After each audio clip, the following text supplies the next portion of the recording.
Good afternoon. Today we're going to be discussing relational dialectics theory.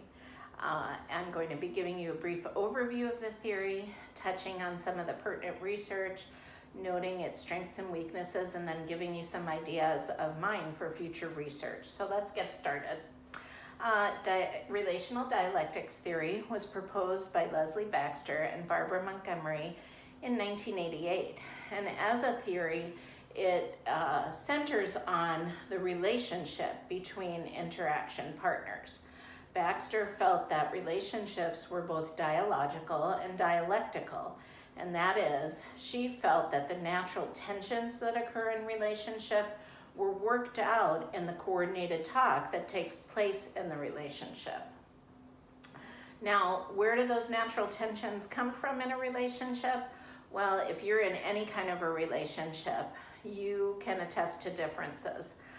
One of you is hot, one of you is cold. One of you likes to cuddle, one of you doesn't.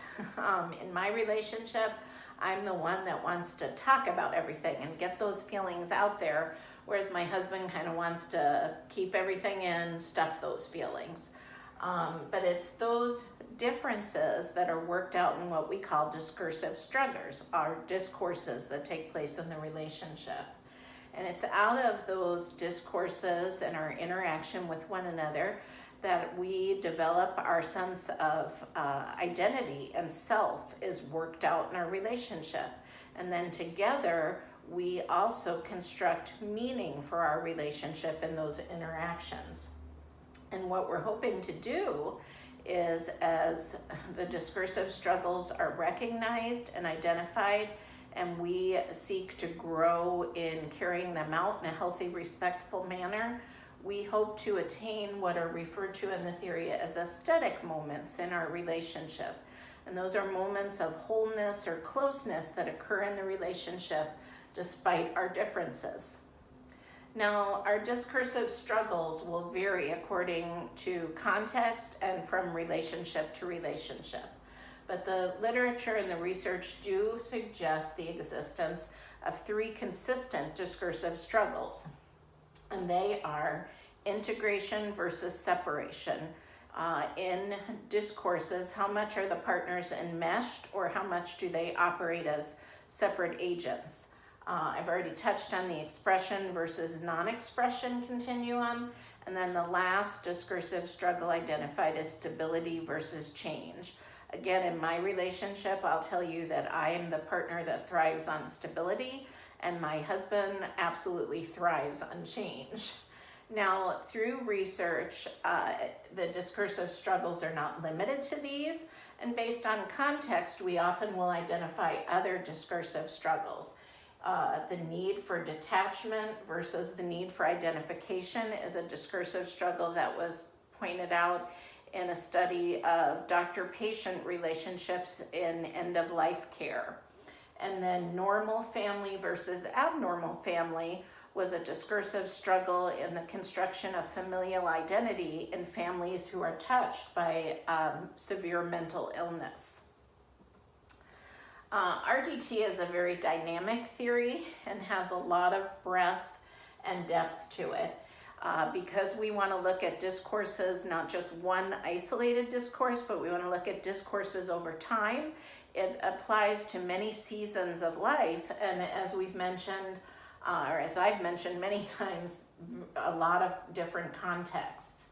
I've listed some of the studies here. These are some of the broader studies that take RDT beyond just intimate interpersonal relationships to some broader relationships. You can see it's been applied in education settings to identity formation in mature students returning to university. Yes, I found that very interesting. Student-teacher relationships and interactions between African American students and administrators at their mostly white universities. And again, the patient-doctor study we mentioned, and also the discursive struggles of female doctoral candidates.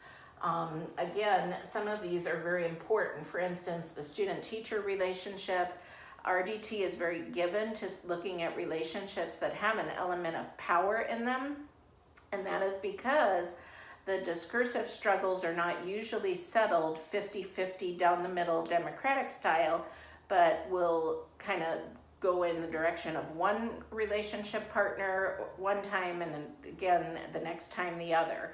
So there's an interplay of power within the theory, and so very given to some power relationships such as student-teacher relationships, or even we'll see in a moment it's been applied that way within families. And the study involving the female doctoral candidates also looked at their discursive struggle around career and family, the kind of you can have it all versus you can't have it all, and took that private discussion and applied it to how it interplayed with the greater societal discourse around feminine issues. Now another application, these are some studies that have applied RDT to intimate interpersonal relationships, again, romantic relationships, family relationships. We see, again, the consideration of power within the family, meaning construction and sibling relationships during the transition to adulthood. So lots of applications possible in their setting in the context of intimate relationships. Now again, lastly, what I wanted to discuss was its application to concepts, which I find very interesting. So not only just taking it beyond or what we might typically see as discursive struggles in relationship and applying it to the discussions of concept. Do we see forgiveness as something one feels or something one does? Do we see it as a process or an epiphany?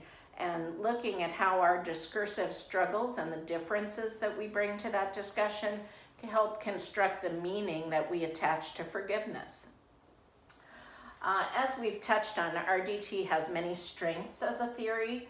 It's a very relevant theory to many life stages, many contexts.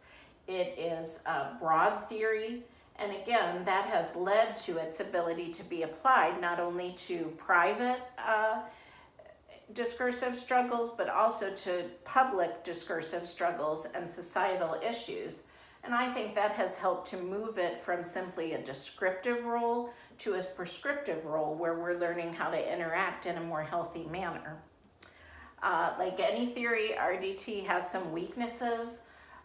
It is tempting sometimes to manipulate the discourse too much, and we want to be very careful that we look at naturally occurring discourses. And then we want to not limit it to just dyadic partnerships and two voices, but we want to broaden it to groups and societal issues. And it does take a lot of patience and perseverance to work with RDT, given the fact that you need to look at discourse over time. And so just some areas to watch out for if you're delving deeper into the theory.